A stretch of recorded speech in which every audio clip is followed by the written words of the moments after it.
जय श्री कृष्णा, राधे राधे।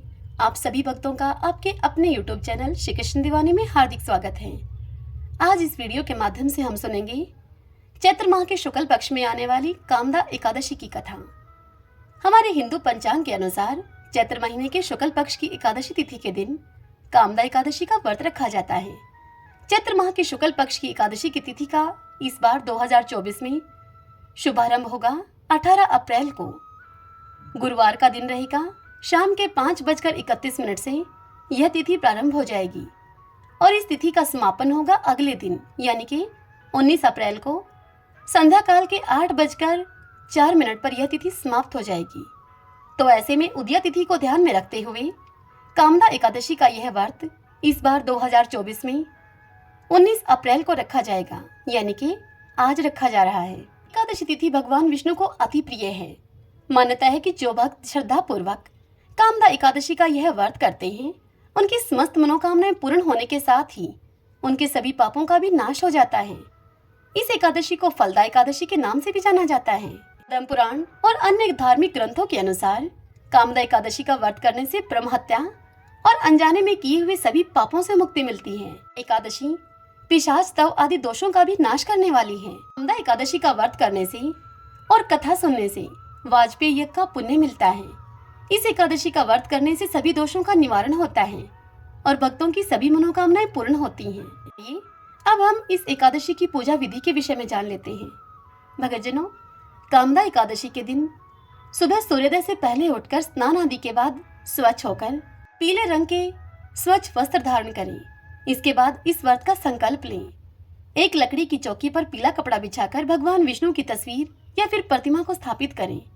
भगवान विष्णु की मूर्ति को ओम नमो भगवते वासुदेवाय इस मंत्र का उच्चारण करते हुए पंचामृत से स्नान आदि करा करके वस्त्र, चंदन, जनेऊ, गंध, अक्षत, पुष्प इस दिन पूजन में पीले फूल ही लें।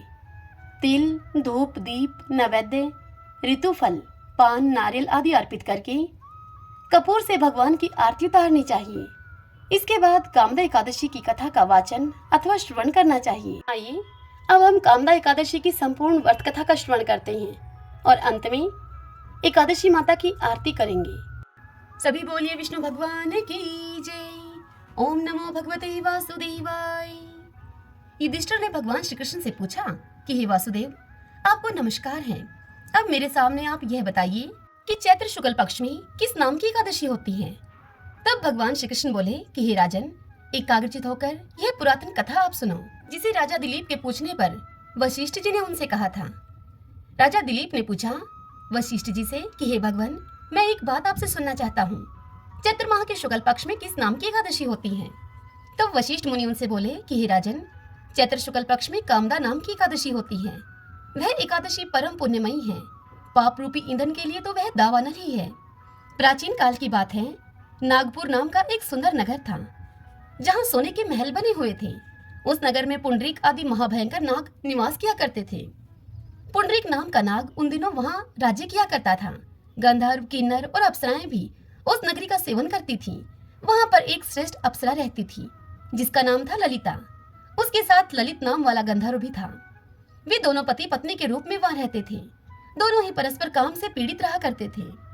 ललिता के हृदय में सदा पति की मूर्ति बसी रहती थी और ललित के हृदय में सुंदरी ललिता का नित्य निवास था। एक दिन की बात है, नागराज पुंडरीक अपनी राज्यसभा में बैठकर मनोरंजन कर रहा था। उस समय ललित नाम वाला गंधर्व उसका गान हो रहा था, किंतु उसके साथ उसकी प्यारी ललिता नहीं थी। गान करते करते उस गंधर्व ललित को अपनी पत्नी का स्मरण हो आया। अतः उसके पैरों की गति रुक गई और उसकी जीभ लड़खड़ाने लगी। अब नागों में श्रेष्ठ करकोटक नाग को गंधर्व ललित के मन का संताप ज्ञात हो गया। अतः उसने राजा पुंडरीक को उसके पैरों की गति रुकने एवं गान में त्रुटि होने की वजह बता दी। करकोटक की इस बात को सुनकर नागराज पुंडरीक की आंखें अब क्रोध से लाल हो गई। उसने गाते हुए कामातुर ललित को श्राप दिया और उससे कहा, हे दुर्बुद्धे, तू मेरे सामने गान करते समय भी पत्नी के वशीभूत हो गया है, इसलिए अब तू राक्षस हो जा। महाराज पुंडरीक के इतना कहते ही वह गंधर्व ललित राक्षस हो गया। भयंकर मुख, विकराल आंखें और देखने मात्र से भय को उपजाने वाला वह रूप, ऐसा राक्षस रूप होकर वह कर्म का फल भोगने लगा। ललिता अपने पति की विकराल आकृति को देखकर मन ही मन बहुत चिंतित हुई। भारी दुख से वह कष्ट पाने लगी और अपने मन में सोचने लगी कि अब मैं क्या करूं, मैं कहां जाऊं, मेरे पति पाप से कष्ट पा रहे हैं। और फिर वह रोती हुई घने जंगलों में पति के पीछे पीछे घूमने लगी। वन में उसे एक सुंदर आश्रम दिखाई दिया जहां पर एक शांत मुनि बैठे हुए थे। उन मुनि का किसी भी प्राणी के साथ वैर विरोध नहीं था। ललिता शीघ्रता के साथ वहां पर गई और उन मुनि को प्रणाम करके उनके सामने वह खड़ी हो गई। वे मुनि बड़े दयालु थे। उस दुखनी को देखकर वे मुनि उस दुखनी से इस प्रकार बोले। उन्होंने कहा, हे शुभे, तुम कौन हो और कहां से आ रही हो? मेरे सामने तुम सच सच बताओ। तब उस दलिता अप्सरा ने कहा कि हे महामुने, वीर धनवा नाम वाले एक गंधर्व हैं। मैं उन्हीं महात्मा की पुत्री हूँ। मेरा नाम ललिता है। मेरे स्वामी अपने पाप दोष के कारण राक्षस हो गए हैं। उनकी यह अवस्था देखकर मुझे चैन नहीं है। हे ब्राह्मण, इस समय मेरा जो भी कर्तव्य हो वह मुझे बताइए। हे विप्रवर, जिस पुण्य के द्वारा मेरे पति राक्षस भाव से छुटकारा पा जाएं, उस पुण्य का मुझे उपदेश कीजिए। यह सुनकर वह मुनि बोले कि हे भद्रे, इस समय चैत्र माह के शुक्ल पक्ष की कामदा नामक एकादशी तिथि है, जो सब पापों को हरने वाली और उत्तम है। तुम उसी का विधि विधान पूर्वक व्रत करो और इस व्रत का जो पुण्य हो उसे अपने स्वामी को दे डालो। पुण्य देने पर क्षण भर में ही तुम्हारे स्वामी का शाप का दोष दूर हो जाएगा। वशिष्ठ जी राजा दिलीप से इतनी कथा सुनाकर आगे कहते हैं कि हे राजन, मुनि का यह वचन सुनकर ललिता को बड़ा हर्ष हुआ। उसने एकादशी को उपवास करके द्वादशी के दिन उन ब्रह्म ऋषि के समीप ही भगवान वासुदेव के श्री विग्रह के समक्ष अपने पति के उद्धार के लिए यह वचन कहा। वह ललिता बोली कि मैंने जो यह कामदा एकादशी का उपवास व्रत किया है, उसके पुण्य के प्रभाव से मेरे पति का राक्षस भाव दूर हो जाए। ललिता के इतना कहते ही उसी क्षण ललित का पाप दूर हो गया। उसने दिव्य देह को धारण कर लिया, राक्षस भाव चला गया और उसे पुनः गंधर्व तव की प्राप्ति हुई। हे नृपश्रेष्ठ दिलीप, वे दोनों पति पत्नी कामदा के प्रभाव से पहले की अपेक्षा अधिक सुंदर रूप धारण करके विमान पर आरूढ़ होकर अत्यंत ही शोभा पाने लगे। यह जानकर इस एकादशी के व्रत का यत्न पूर्वक पालन करना चाहिए। मैंने लोगों के हित के लिए तुम्हारे सामने इस व्रत का वर्णन किया है। हे राजन, कामदा एकादशी ब्रह्म हत्या आदि पापों तथा पिशाचता आदि दोषों का भी नाश करने वाली है। भगवान श्री कृष्ण युधिष्ठिर से कहते हैं कि हे राजन, इसके पढ़ने और सुनने से वाजपेयी यज्ञ का फल मिलता है। ओम नमो भगवते वासुदेवाय। ओम श्री राधा कृष्णाभ्याम नमो नमः। सूत जी मुनियों से बोले कि हे विप्रवरों, अब आप एकादशी व्रत का महात्म्य सुनिए। एकादशी का व्रत मोक्ष प्रदाता है। एकादशी चाहे शुक्ल पक्ष की हो या फिर कृष्ण पक्ष की, उस दिन अन्न नहीं खाना चाहिए। जो एकादशी को अन्न खाता है वह अपना जीवन नष्ट करता है। एकादशी व्रत के इच्छुक को चाहिए कि दसवीं और द्वादशी को भी एक ही समय भोजन करें। एकादशी व्रत का महात्म्य जानने की इच्छा एक बार राजा पृथु ने नारद जी से प्रकट की। तब नारद जी ने राजा पृथु को जो कुछ बताया वही मैं तुम्हें बताता हूँ। नारद जी राजा पृथु से बोले कि हे राजन, गंगा के समान कोई तीर्थ नहीं, माता के समान कोई गुरु नहीं, विष्णु के समान कोई देव नहीं और अन्न न खाने के समान कोई तपस्या नहीं। शांति के समान संसार में कोई सुख नहीं, सत्य के समान कोई ज्योति नहीं और कार्तिक के समान मास नहीं है। ज्ञान से बड़ा कोई लाभ नहीं और एकादशी के समान दूसरा अन्य कोई व्रत नहीं। व्रत करने वाले को चाहिए कि प्रातः काल उठकर भगवान का पूजन करें, पुराणों की कथा सुने और रात्रि में जागरण करें। अब आप इस संबंध में एक प्राचीन कथा है, वह कहता हूँ, उसे सुनिए। हे राजन, नर्मदा नदी के तट पर गालो मुनि का एक बड़ा ही शोभायुक्त और मनोरम आश्रम था। उनका पुत्र भद्रशील भगवान विष्णु का परम भक्त था। भद्रशील अपने मित्रों के साथ भगवान की मूर्ति बनाकर उनकी पूजा किया करता था। उसके मित्र भी भगवान की पूजा करते थे। तत्पश्चात वह उन्हें उपदेश देता था कि वे एकादशी का व्रत भी करें। अपने पुत्र के उस चरित्र को देखकर एक बार गालो मुनि ने उससे स्नेहपूर्वक पूछा कि हे पुत्र, तुम हर समय भगवान विष्णु की पूजा अर्चना में लगे रहते हो तथा दूसरों को भी इसके लिए तुम प्रेरित करते हो। यह उपदेश तुम्हें किसने दिया? यह सुनकर भद्रशील ने सर्वप्रथम अपने पिता को नमन किया और फिर श्रद्धायुक्त होकर उससे कहा कि हे पिताश्री, मैं आपको अपने पूर्वजन्म का वृत्तांत बताता हूँ। मैं पूर्वजन्म में चंद्रवंश में धर्म कीर्ति नामक एक राजा था। मैंने दत्तात्रेय जी से शिक्षा ली थी। उस जन्म में मैंने 1000 वर्षों तक शासन किया, किंतु जीवन के उत्तरार्ध में दुर्भाग्यवश मैं बुरी संगत में पड़ गया। वेद मार्ग को छोड़कर मैं पाखंड के मार्ग पर चल पड़ा। जब मेरा आचरण बिगड़ा तो मेरी प्रजा का आचरण बिगड़ते भी देर न लगी।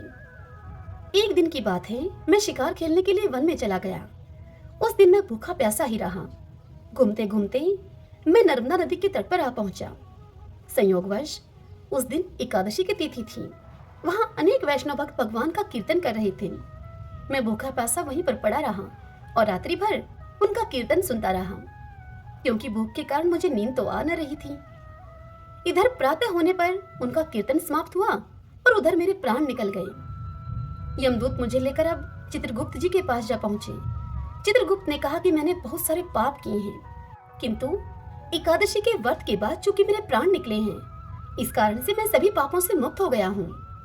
यह सुनते ही स्वयं यमराज ने मुझे प्रणाम किया और फिर अपने दूतों को बताया कि एकादशी का व्रत करते हुए जिसके भी प्राण निकले हों, वह मनुष्य स्वर्ग का अधिकारी होता है। जो कोई अनजाने में भी एकादशी का व्रत करता है, उसके सभी पाप नष्ट हो जाते हैं। इसके बाद हे पिताश्री, मुझे एक सुंदर विमान में बैठाकर स्वर्ग भेज दिया गया। उसके बाद हजारों वर्षों तक इंद्रलोक और विष्णुलोक में निवास करने के बाद अब मैंने आपके यहाँ जन्म लिया है। नारद जी इतनी कथा सुनाकर राजा पृथु से कहते हैं कि हे राजन, एकादशी व्रत की महिमा तो अपार है। जो भी श्रद्धा भक्ति से इस कथा को पढ़ता है अथवा सुनता है, उसके समस्त पाप नष्ट हो जाते हैं और सब सुख भोग कर वह अंत काल में वैकुंठ का अधिकारी होता है। श्रीमन नारायण नारायण नारायण, श्रीमन नारायण नारायण नारायण। प्राचीन काल में एक लड़की का जन्म राक्षस कुल में हुआ, जिसका नाम वृंदा था। दैत्यराज कालनेमी जैसे राक्षस परिवार में पैदा होने के बाद भी वृंदा भगवान विष्णु की पूजा किया करती थी। जब वृंदा बड़ी हुई तो उसकी शादी जालंधर नामक दैत्य से हो गई। जालंधर काफी शक्तिशाली राक्षस था, जिसका जन्म भगवान शिव के तेज के कारण समुद्र से हुआ था। बलवान होने के कारण जालंधर को दैत्यों का राजा बनाया गया। वृंदा से शादी करने के बाद जालंधर की शक्ति और पराक्रम बढ़ता ही गया। उसे किसी भी तरह से हराना मुश्किल था। जालंधर के बढ़ते अहंकार और आतंक से सभी देवता परेशान थे। जालंधर की बढ़ती हुई ताकत के पीछे उसकी पत्नी वृंदा की विष्णु भक्ति और सतीत्व था। होते होते जालंधर अपनी शक्ति और अहंकार में चूर होकर स्वर्ग की देवियों पर काबू पाने की कोशिश करने लगा। अब इसी दौरान एक बार उसने माता लक्ष्मी को पाने का प्रयास किया, परंतु समुद्र से जन्म लेने के कारण माता लक्ष्मी ने उसे अपना भाई बना लिया। फिर उसकी नजर माता पार्वती पर गई और उन्हें पाने के लिए जालंधर ने मायाजाल रचा। अपने मायाजाल से जालंधर ने शिव का रूप धारण किया और माता पार्वती के करीब जाने की कोशिश करने लगा। उसी वक्त माँ पार्वती ने उसे पहचान लिया और जब तक जालंधर कुछ समझ पाता, वो अदृश्य हो गई। जालंधर के इस दुर्व्यवहार से पार्वती जी को काफी गुस्सा आया और इस पूरी घटना के बारे में उन्होंने भगवान विष्णु को बताया। इधर जालंधर भगवान शिव से पार्वती जी को पाने के लिए कैलाश पर्वत पर युद्ध कर रहा था। तभी भगवान विष्णु ने जालंधर को सबक सिखाने की ठानी। सभी को पता था कि जालंधर अपनी पत्नी के पूजा पाठ और सतीत्व की वजह से ही आज ये हुआ है। ऐसे में भगवान विष्णु ने जालंधर को हराने के लिए उसकी पत्नी का पतिव्रत धर्म भंग करने के लिए मायावी चाल चली। भगवान विष्णु एक साधु का रूप धारण करके वृंदा से वन में मिलने के लिए गए। उनके साथ दो मायावी राक्षस भी थे, जिन्हें देखते ही वृंदा डर गई। तभी भगवान विष्णु ने उन दोनों राक्षसों का वृंदा के सामने ही वध कर दिया। वृंदा यह देखकर समझ गई कि ये कोई आम व्यक्ति नहीं है। उसी पल वृंदा ने साधु से अपने पति के बारे में पूछा। साधु बने हुए भगवान विष्णु ने अपनी माया शक्ति से दो बंदर प्रकट किए। दोनों बंदरों के हाथ में जालंधर का सिर और धड़ था।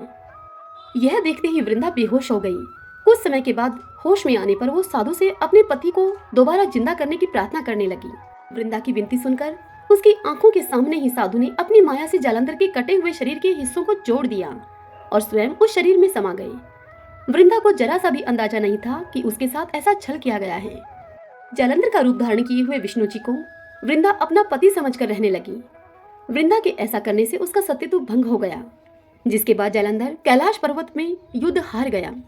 जब वृंदा को यह सच पता चला तो उसने गुस्से में विष्णु भगवान को पत्थर बनने का श्राप दे दिया।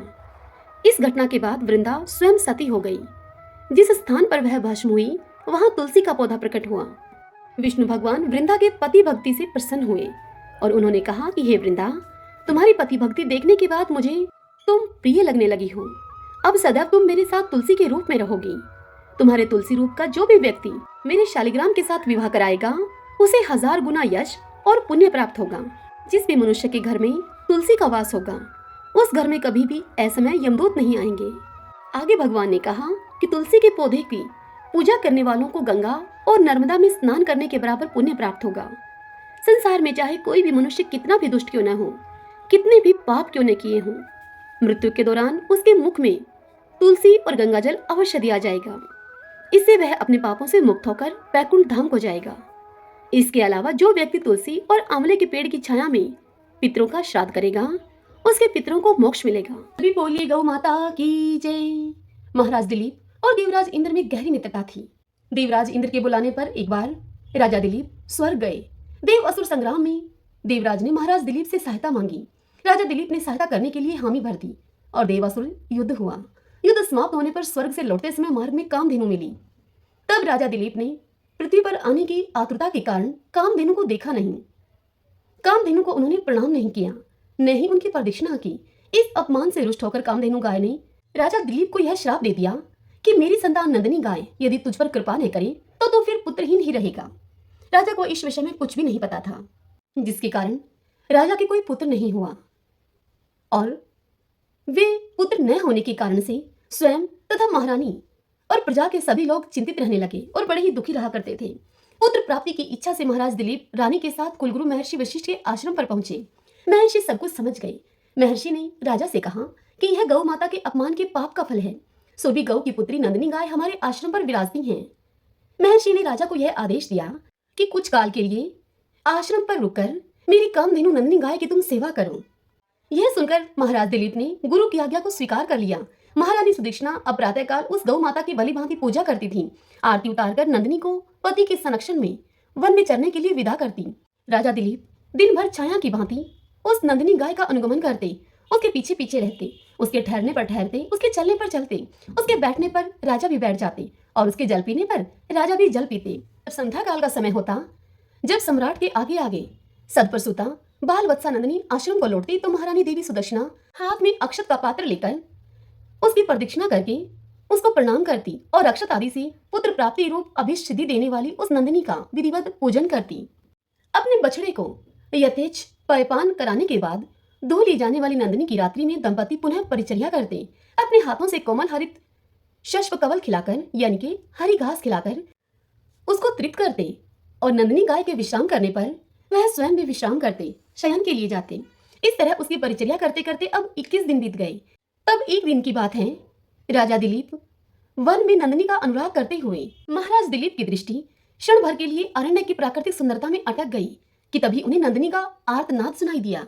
वह नंदिनी गाय एक भयानक सिंह के पंजों में फंसकर चटपटा रही थी। उन्होंने आक्रामक सिंह को मारने के लिए अपने तरकश से तीर निकालना चाहा, किंतु उनका हाथ जड़वत निश्चेष्ट होकर वहीं पर अटक गया। वे चिर लिखे से वहां पर खड़े रह गए और भीतर ही भीतर वह चटपटाने लगे।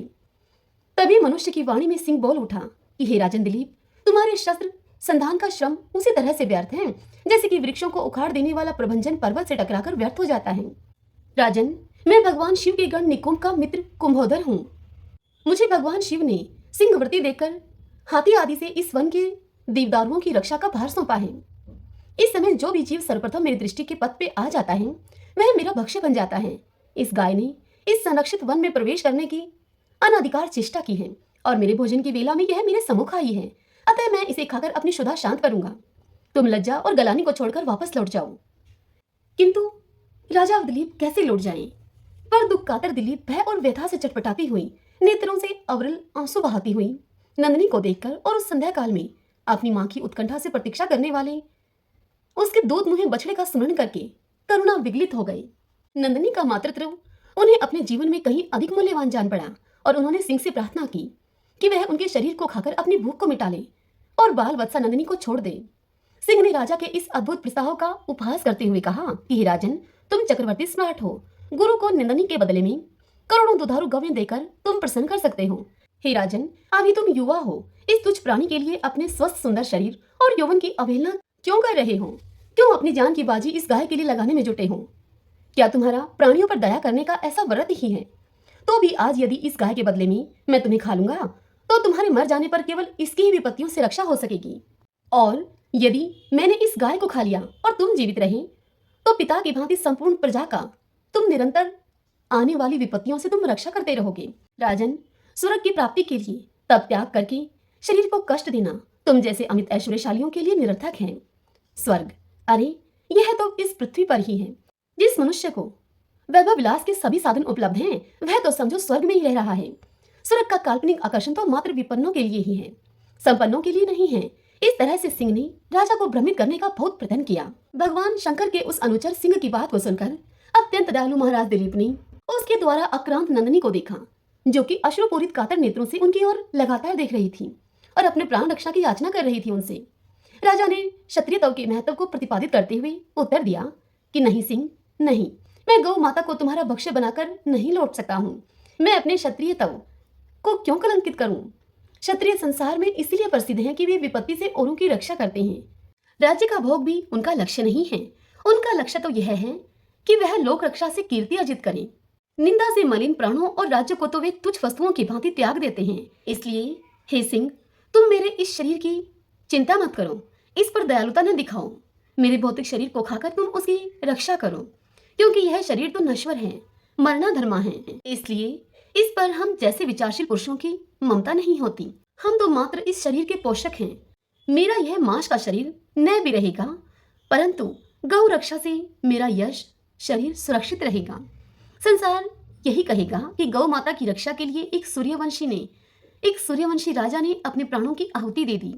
एक चक्रवर्ती सम्राट के प्राणों से भी अधिक मूल्यवान एक गाय है। राजा दिलीप की समग्र बात सुनकर सिंह ने कहा, हे राजन, अगर आप अपना शरीर मेरा आहार बनाना ही चाहते हैं तो ठीक है। सिंह के इस प्रकार स्वीकृति दे देने पर राज ऋषि दिलीप ने शास्त्रों को फेंक दिया और उसके आगे अपना शरीर मांसपिंड की तरह खाने के लिए डाल दिया और वे सिंह के आगे सिर झुकाए हुए आक्रमण की प्रतीक्षा करने लगे। तभी आकाश से विद्याधर राजा दिलीप पर पुष्पों की वर्षा करने लगे। तब नंदिनी गौ ने कहा, हे राजा दिलीप, हे पुत्र, उठो। यह मधुर दिव्य वाणी को सुनकर राजा को महान आश्चर्य हुआ और उन्होंने वात्सल्यमयी जननी की तरह अपने स्तनों से दूध बहाती हुई नंदिनी गौ को देखा, किंतु वह सिंह उनको दिखलाई नहीं दिया कहीं। आश्चर्यचकित राजा दिलीप से नंदिनी गौ ने कहा कि हे सत्पुरुष, तुम्हारी परीक्षा लेने के लिए मैंने ही सिंह की माया की सृष्टि की थी। महर्षि वशिष्ठ के प्रभाव से यमराज भी मुझ पर प्रहार नहीं कर सकता, तो सिंह आदि की तो क्या शक्ति है मुझ पर प्रहार करने की। मैं तुम्हारी गुरु भक्ति से और मेरे प्रति प्रदर्शित दया भाव से अत्यंत प्रसन्न हूँ। तुम वर मांगो। तुम मुझे दूध देने वाली मामूली गाय मत समझो, अपितु संपूर्ण कामनाएं पूरी करने वाली कामधेनु जानो। यह सुनकर राजा ने अपने दोनों हाथ जोड़कर वंश चलाने वाले अनंत कीर्ति पुत्र की याचना की। तब नंदिनी ने तथास्तु कहा। उन्होंने कहा कि राजन, मैं आपकी गौ भक्ति से अत्यधिक प्रसन्न हूँ। मेरे स्तनों से दूध निकल रहा है, उसे पत्ते के दोने में धोकर पी लेने की आज्ञा गौ माता ने राजा को दी और कहा, हे राजा दिलीप, तुम्हें अनंत प्रतापी पुत्र की प्राप्ति होगी। राजा ने निवेदन किया कि माँ, बछड़े के पीने तथा होम आदि अनुष्ठान के बाद बचे हुए तुम्हारे दूध को मैं पी सकता हूँ क्या? दूध पर पहला अधिकार तो बछड़े का है और द्वितीय अधिकार गुरुजी का है। राजा के धैर्य ने नंदिनी गाय के हृदय को जीत लिया। वह प्रसन्न मना कामधेनु राजा के आगे आगे आश्रम को लौट आई। तदंतर राजा ने बछड़े के पीने तथा अग्निहोत्र से बचे हुए दूध का महर्षि की आज्ञा पाकर पान किया। फलतः वे रघु जैसे महान यशस्वी पुत्र से पुत्रवान हुए और इसी वंश में गौ भक्ति के प्रताप से स्वयं भगवान श्री राम ने अवतार ग्रहण किया। सभी बोलिए गाय माता की जय। जय सिया राम। एकादशी व्रत और एकादशी पारण में राजा अम्बरीश की यह कथा आवश्यक रूप से सुननी चाहिए। अनंत पुण्य फल की प्राप्ति होती है। वैवस्वत मनु के परपौत्र और राज श्री नाभाग के पुत्र हैं महाराज अम्बरीश। यह महाराज अम्बरीश सप्त द्वीपवती संपूर्ण पृथ्वी के स्वामी थे और उनके ऐश्वर्य की संसार में कोई तुलना नहीं थी। कोई दरिद्र मनुष्य भोगों के अभाव में वैराग्यवान बन जाए तो यह तो सरल है, किंतु धन दौलत के होने पर विलास भोग की पूरी सामग्री प्राप्त रहते हुए वैराग्यवान होना, विषयों से दूर रहना महापुरुषों के ही बस की बात है और यह भगवान की कृपा से ही होता है। थोड़ी संपत्ति और साधारण अधिकार भी मनुष्य को घमंडी बना देते हैं, किंतु जो भाग्यवान ऐशरण या फिर शरण दीनबंधु भगवान के चरणों का आश्रय ले लेते हैं, जो उन मायापति श्री हरि की रूप माधुरी का सुधा स्वाद पा लेते हैं, माया की मादकता उन्हें रूखी लगती है, मोहन की मोहिनी जिनके प्राण मोहित कर लेती है, माया का ओछापन उन्हें लुभाने में असमर्थ हो जाता है। वे तो जल में कमल की भांति संपत्ति और ऐश्वर्य के मध्य भी निर्लिप्त ही रहते हैं। वैवस्वत मनु के परपौत्र और राज ऋषि नाभाग के पुत्र अम्बरीश को अपना ऐश्वर्य स्वप्न के समान असत्य जान पड़ता था। वे जानते थे कि संपत्ति मिलने से यह मोह होता है और बुद्धि मारी जाती है। भगवान वासुदेव के भक्तों को पूरा विश्व ही मिट्टी के ढेलों सा लगता है। विश्व में तथा उसके भोगों में नितांत अनासक्त अम्बरीश जी ने अपना सारा जीवन परमात्मा के पावन पाद पद्मों में ही लगा दिया था। जैसा राजा वैसे प्रजा। महाराज अम्बरीश के प्रजाजन, राज कर्मचारी सभी लोग भगवान के पवित्र चरित्र सुनने, भगवान के नाम गुण का कीर्तन करने में और भगवान के पूजन ध्यान में ही अपना समय लगाते थे। भक्त वत्सल भगवान ने देखा कि मेरे ये भक्त ये तो मेरे चिंतन में ही लगे रहते हैं, तो भक्तों के योगक्षेम की रक्षा करने वाले प्रभु ने अपने सुदर्शन चक्र को अम्बरीश तथा उनके राज्य की रक्षा में नियुक्त कर दिया। जब मनुष्य अपना सब भार उन सर्वेश्वर उन भगवान पर छोड़कर उनका हो जाता है, तब वे दयामय उसके योगक्षेम का दायित्व अपने ऊपर लेकर उसे सर्वदा निश्चिंत कर देते हैं। सुदर्शन चक्र अम्बरीश के द्वार पर रहकर राज्य की रक्षा करने लगा। अब राजा अम्बरीश ने एक बार अपनी पत्नी के साथ श्री कृष्ण को प्रसन्न करने के लिए वर्ष की सभी एकादशियों के व्रत का नियम किया। वर्ष पूरा होने पर पारण के दिन उन्होंने धूमधाम से भगवान की पूजा की, ब्राह्मणों को गौदान किया। यह सब करके जब वे अपने व्रत का पारण करने जा रहे थे, तभी वहां पर महर्षि दुर्वासा अपने शिष्यों के सहित पधारे। राजा ने उन सबका सत्कार किया और उनसे भोजन करने की प्रार्थना की। दुर्वासा मुनि ने राजा की प्रार्थना को स्वीकार कर लिया और स्नान करने के लिए वे यमुना तट पर चले गए। द्वादशी केवल अभी एक घड़ी ही शेष थी। द्वादशी में एकादशी व्रत का पारण न करने से व्रत भंग होता है। उधर दुर्वासा जी आएंगे कब, यह कुछ पता नहीं था। अतिथि से पहले भोजन करना अनुचित था। ब्राह्मणों से व्यवस्था लेकर राजा ने भगवान के चरणोदक को लेकर अपने व्रत का पारण कर लिया और फिर वे व्रत का पारण करने के लिए, भोजन करने के लिए ऋषि की प्रतीक्षा करने लगे। दुर्वासा जी ने स्नान करके लौटते ही तपोबल से राजा के पारण करने की बात को जान लिया। वे अत्यंत क्रोधित हुए कि मेरे भोजन करने से पहले ही इसने क्यों पारण किया। उन्होंने मस्तक से एक जटा उखाड़ ली और उस जटा को जोर से पृथ्वी पर पटक दिया। उससे कालाग्नि के समान कृता नाम की एक भयानक राक्षसी निकली। वह राक्षसी तलवार लेकर राजा को अब मारने के लिए दौड़ी। राजा ज्यों के त्यों खड़े रहे, उन्हें तनिक भी भय नहीं लगा। सर्वत्र सब रूपों में भगवान ही है। यह देखने वाला भगवान का भक्त भला कहीं अपने ही दयामयी स्वामी से डर सकता है क्या। राजा अम्बरीश को तो कृत्या भी भगवान का ही रूप दिखी, परंतु भगवान का सुदर्शन चक्र तो भगवान की आज्ञा से पहले से ही राजा की रक्षा में नियुक्त था। उसने पलक मारते ही कृत्या को भस्म कर दिया। फिर दुर्वासा की भी खबर लेने के लिए उसकी ओर दौड़ा। अपनी कृत्या को इस प्रकार नष्ट होते और ज्वालामय कराल चक्र को अपनी ओर आते हुए देखकर दुर्वासा जी अपने प्राण लेकर भागे। वे दशों दिशाओं में, पर्वत की गुफाओं में, समुद्र में, जहां जहां छिपने के लिए गए, चक्र वहीं उनका पीछा करता गया। आकाश पाताल में वे सब कहीं गए। इंद्र आदि लोकपाल तो उन्हें क्या शरण देते।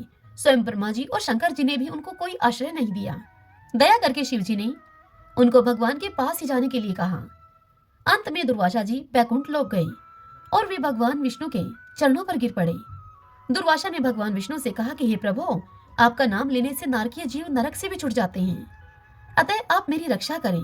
मैंने आपके प्रभाव को न जानकर आपके भक्त का अपराध किया है, इसलिए आप मुझे क्षमा करें।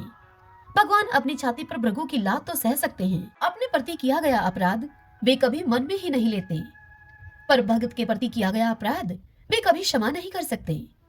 प्रभु ने यह सुनकर कहा कि हे महर्षि, मैं स्वतंत्र नहीं हूँ, मैं तो मेरे भक्तों के पराधीन हूँ। साधु भक्तों ने मेरे हृदय को जीत लिया है। साधुजन मेरे हृदय हैं और मैं उनका हृदय हूँ। मुझे छोड़कर वे और कुछ नहीं जानते, और उनको छोड़कर मैं भी लक्ष्मी जी की जिनकी एकमात्र गति मैं ही हूँ, मैं उन्हें भी नहीं चाहता। जो भक्त स्त्री, पुत्र, घर परिवार, धन, प्राण, इहलोक और परलोक सभी कुछ त्याग कर मेरी शरण आया है, भला मैं उसे कैसे छोड़ सकता हूँ। जिस प्रकार पतिव्रता स्त्री अपने पति को अपनी सेवा से वश में कर लेती है, वैसे ही समदर्शी भगत जन मुझ में चित्त लगाकर मुझे भी अपने वश में कर लेते हैं। नश्वर स्वर्ग आदि की तो बात ही क्या है, मेरे भक्त मेरी सेवा के आगे मुक्ति को भी स्वीकार नहीं करते। मेरे ऐसे भक्तों के मैं सर्वथा अधीन हूँ। इसलिए हे ऋषिवर, आप उन महाभाग नाभाग तन्य अर्थात नाभाग के पुत्र के पास जाएं, वहीं आपको शांति मिलेगी। इधर राजा अम्बरीश बहुत ही चिंतित थे। उन्हें लगता था कि मेरे ही कारण दुर्वासा जी को मृत्यु के भय से ग्रस्त होकर भूखे ही भागना पड़ा है। ऐसी अवस्था में मेरे लिए भोजन करना कदापि उचित नहीं है। इसलिए वे केवल जल पीकर ऋषि के लौटने की पूरे 1 वर्ष तक प्रतीक्षा करते रहे। वर्ष भर के बाद दुर्वासा जी जैसे वहां से भागे थे, ठीक वैसे ही भयभीत और दौड़ते हुए वहां पर आई और उन्होंने राजा का पैर पकड़ लिया। ब्राह्मण के द्वारा पैर पकड़े जाने से राजा को बड़ा संकोच हुआ। उन्होंने स्तुति करके सुदर्शन चक्र को शांत किया। महर्षि दुर्वासा मृत्यु के भय से छूटे। सुदर्शन का अत्युग्र ताप जो कि उन्हें जला रहा था, अब वह ताप शांत हुआ। अब प्रसन्न होकर वे कहने लगे कि आज मैंने भगवान के दासों का महत्व देख लिया।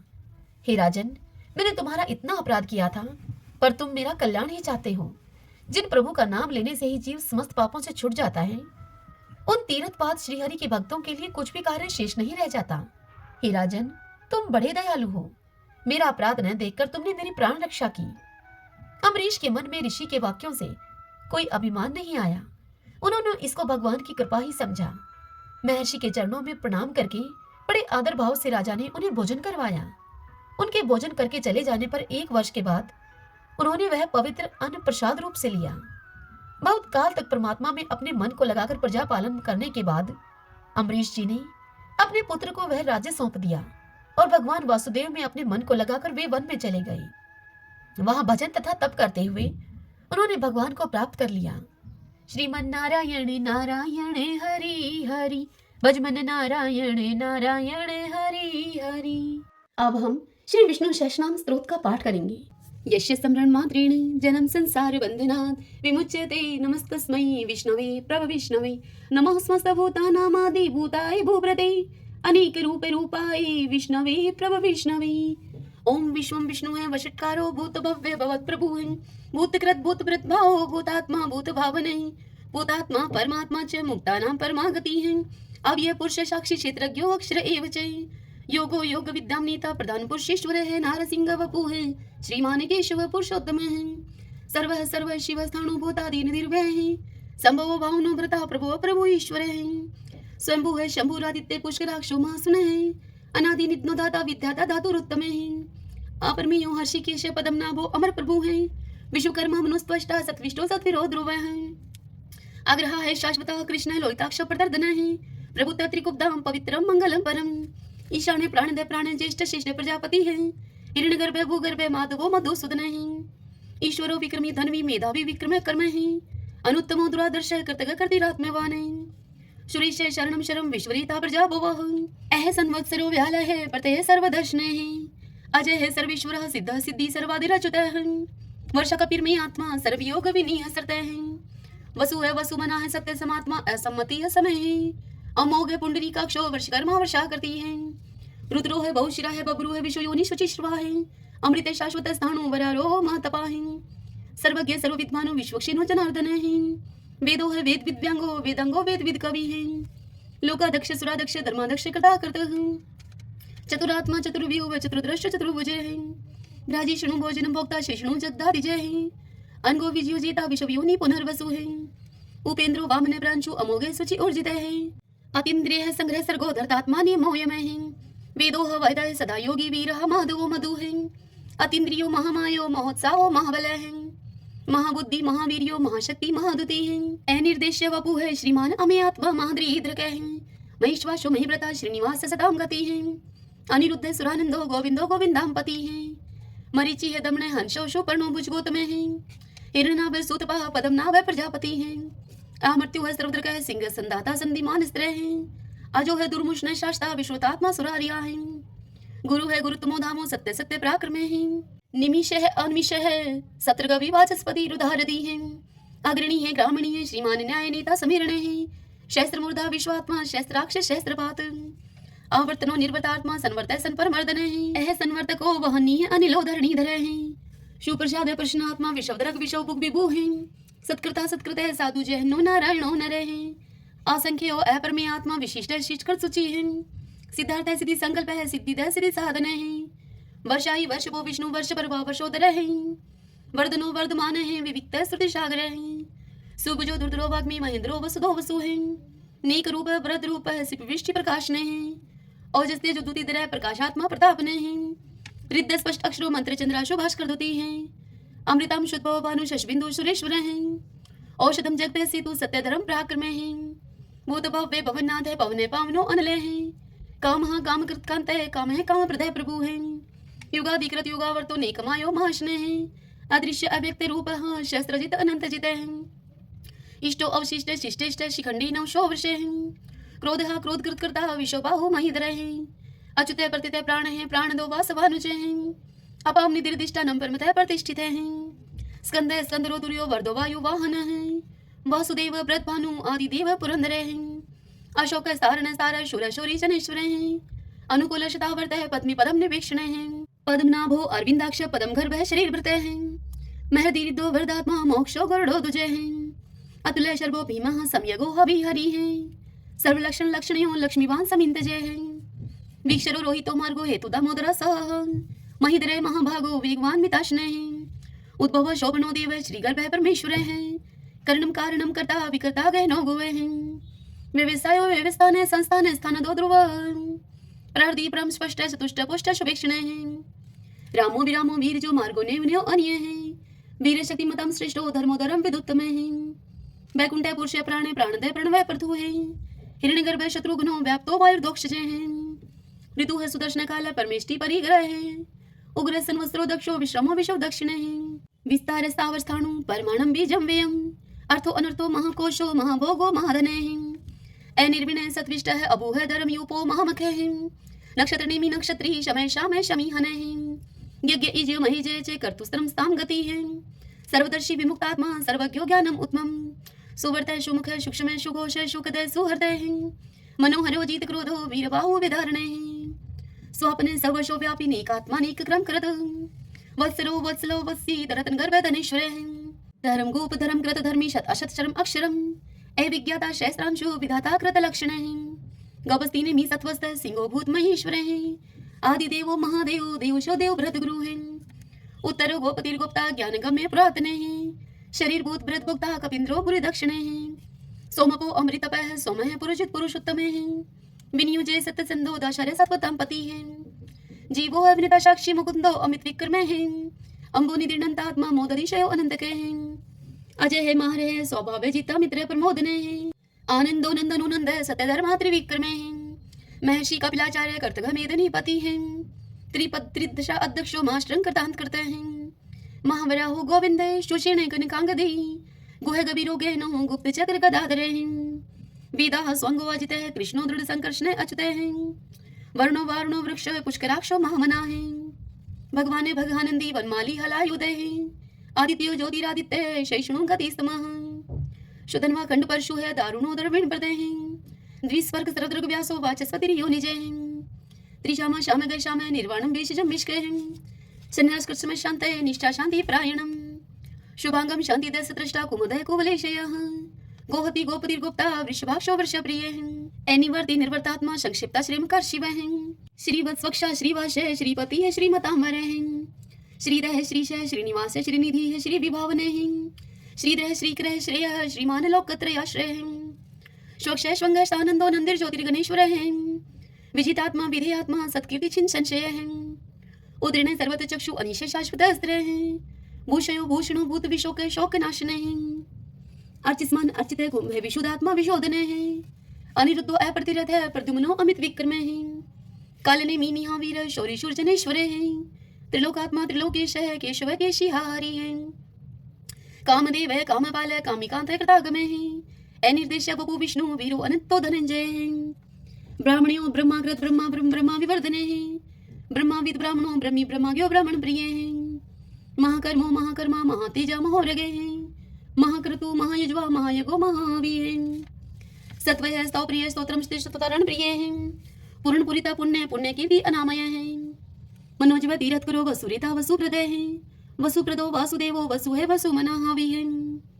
सदगति है सत्कृति है सत्ता सद्बुद्धि सत्य प्रायण है। सूरसेनो यदुश्रेष्ठ है सन्निवास है स्वयामुने हैं।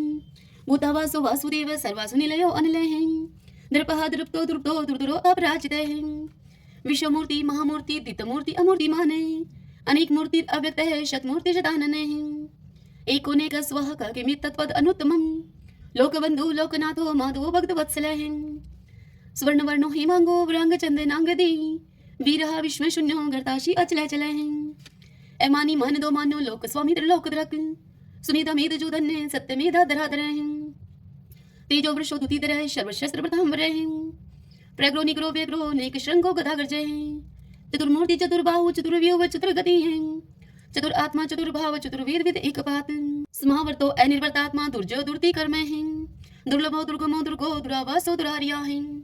शुभंगलोक सारंग सुतंतु सुतंतु वर्धने इंद्रकर्मा महाकर्मा कृतकर्मा कृतागमे उद्भव सुंदरो सुंदर रत्ननाभ सुलोचने अर्को वाशन श्रृंगी जयंत सर विजयी है स्वर्ण बिंदु अक्षोभ सर्वागीश्वरेश्वरे महाहदो महागतो महाभूतो महानिधि कुंदे कुंदरे कुंदे पर्जने पावनो अनिले अमृताशो अमृतोपु है सर्वज्ञ सर्वतो मुखे शूलुभ है शुवर्त सिद्ध शत्रु शत्रुतापने नेक्रोत उदंबरो अशुत चाणुरांत निशोधने शस्त्रार्थी सप्त जीव सप्तदा सप्त वाहने अमूर्ति अनगे अचिंत्य भय करत भय नाशने अणुः व्रतः कृश स्थूल गुणव्रत निर्गुणे महाने ऐद्रते सवद्रते श्वासे प्रागवंशो वंशवर्धने भारव्रत कथित योगी योगीश सर्व कामदे आश्रम शर्मण श्यामे सुपर्णो वायु वाहने धनुर्धरो धनुर्वेदो दंडो दमिता दमे अपराजित सर्वशहो नियता नियमो अयमे सदोवान सात्विक सत्य सत्य धर्म प्रायण अभिप्राय प्रियारो अर्ह प्रियकृत प्रतिवर्धने